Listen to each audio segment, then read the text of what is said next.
रमन जी का क्वेश्चन है and literally इन्होंने इतनी बार ये क्वेश्चन किया, इतना कमेंट्स किया है इस चैनल पे भी, क्लिप्स वाले चैनल्स पे भी, कि मजबूरन मुझे ये क्वेश्चन पे वीडियो बनाना पड़ रहा है। नहीं तो मैं काइंड ऑफ इग्नोर ही कर रहा था इस क्वेश्चन को।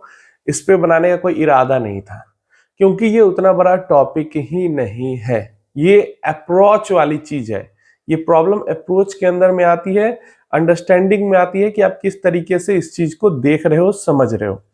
क्वेश्चन इनका ये है कि जो एक्टिव स्मॉल कैप फंड्स है उनका 15 साल का डेटा है, 20 साल का डेटा नहीं है या उससे ऊपर का डेटा नहीं है। लेकिन वही जब हम जो factor based small cap category है, जैसे स्मॉल कैप मोमेंटम, क्वालिटी 100 या स्मॉल कैप बेस्ड जो भी फैक्टर वाले इंडाइसेस हैं, है तो वो नए फंड्स, इंडेक्सेस भी नहीं है, लेकिन उनका बैक टेस्टेड डेटा 20 साल 22 साल का है।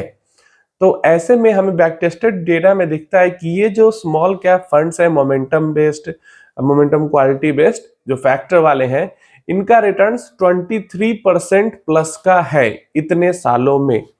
तो इनका कहना है कि ये जो फंड मैनेजर चेंज होते हैं उसके कारण परफॉर्मेंस खराब होती है, या नॉर्मली भी किसी रीजन से फंड की परफॉर्मेंस खराब होती है, या कोई फ्रंट रनिंग वाला इशू निकल के आ जाता है, किसी तरीके का रेगुलेटरी इशू निकल के आ जाता है, मतलब किसी भी रीजन से फंड की जो परफॉर्मेंस खराब होती है, इस सब के झंझट से बचने के लिए क्या ये सही है कि हम इस स्मार्ट बीटा इंडेक्स जो फैक्टर वाला इंडेक्स है उसके अंदर इन्वेस्ट करें और भूल जाएं अगले 20 सालों के लिए? ऐसी इनकी सोच है। तो देखिए यहाँ पे अप्रोच क्या है होनी चाहिए वो मैं समझाता हूं। देखिए हमारे पास हाई हाई रिवॉर्ड वाले, मतलब हाई रिटर्न वाले कई सारे ऑप्शन हो गए, जैसे स्मॉल कैप फंड्स हो गए, माइक्रो कैप फंड हो गए, स्मार्ट बीटा फंड्स में मोमेंटम एंड अल्फा वाले फंड्स हो गए। मान लो ये चार हमारे पास high return with high volatility देने वाले एसेट हो गए इक्विटी म्यूचुअल फंड के अंदर में। अब यहाँ पे इन चारों का रिटर्न अच्छा हो सकता है आने वाले 10 से 20-25 सालों में भी। तो सिर्फ एक पे ही डिपेंडेंट रहना आपको जरूरी नहीं है। मैं डिपेंडेंट हूं, मैंने सिर्फ स्मॉल कैप फंड्स के अंदर इन्वेस्टमेंट किया है।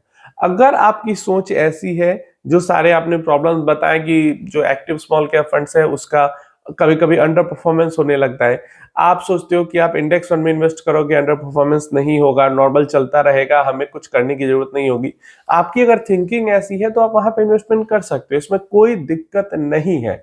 लेकिन एक्टिव स्मॉल कैप से बेटर हो जाएगा वो सही नहीं है। क्यों नहीं है? एक तो चीज है कि जो पास्ट में हुआ है 100% वो रिपीट नहीं होगा फ्यूचर में, क्लियर है।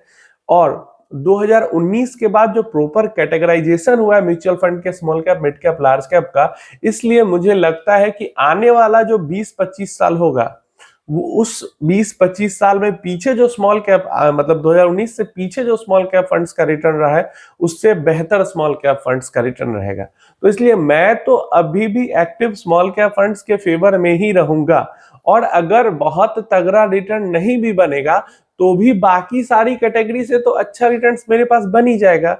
लेकिन आपकी एनालिसिस प्लस आपकी थिंकिंग, अगर आप इस वहां पे आपका झुकाव ज्यादा है कि फैक्टर बेस्ड जो इंडाइसेस हैं वो अच्छा रिटर्न बना के दे सकते हैं, तो ठीक है, 23-24% का रिटर्न वो नहीं देंगे, 18-20% का देंगे, तो इन्वेस्ट करने में नुकसान तो वहां भी नहीं हो रहा है। यहां पे करो वहां पे करो, अगर ये दोनों बुरा भी परफॉर्म करेंगे तो भी बाकी कैटेगरी से तो अच्छा ही करेंगे। ये अप्रोच और ये थिंकिंग को लेकर आपको अपनी इन्वेस्टमेंट करनी चाहिए। मैं कह ही नहीं रहा कि मैं जिस फंड में इन्वेस्टेड हूं वो अगले 15 साल में या 20 साल में 25% का रिटर्न दे देगा। अगर दे देगा तो बोनस है। मैं तो कह रहा हूं, मैं तो 18 से 20% मिलेगा तो भी बहुत ज्यादा मोर देन हैप्पी रहूंगा, क्योंकि इतना भी लोगों का नहीं निकल पाता है। तो इतना भी अगर निकल जाता है तो बाकी कैटेगरी से तो मैं आगे रहूंगा। Same goes for factor indices या same goes for micro cap जो इंडेक्स फंड है। अरे अगर 18-20% का भी रिटर्न निकाल के दे देती है तो बाकी सब से ये फंड्स आपको आगे रख रही है। तो इस थिंकिंग के साथ इन्वेस्टमेंट कर सकते हैं। एंड डेफिनेटली जो मोमेंटम 50 फंड है अब आप जैसे बात करो स्मॉल कैप क्वालिटी 100 इंडेक्स की 23 पॉइंट समथिंग % का रिटर्न है। सेम टाइम पीरियड में जो मिड कैप 150 ETF इंडेक्स है, मोमेंटम 150 मिड कैप वाला और 500 मोमेंटम 50 टोटल 500 वाला, इन दोनों का ही रिटर्न इस स्मॉल कैप क्वालिटी 100 इंडेक्स से ज्यादा है सेम टाइम पीरियड में। तो इसलिए 2-4% ऊपर नीचे चलेगा, कम से कम बाकी से तो आप या मैं आगे रहेंगे, ये मायने रखता है और इस अप्रोच के साथ आपको इन्वेस्टमेंट करनी चाहिए।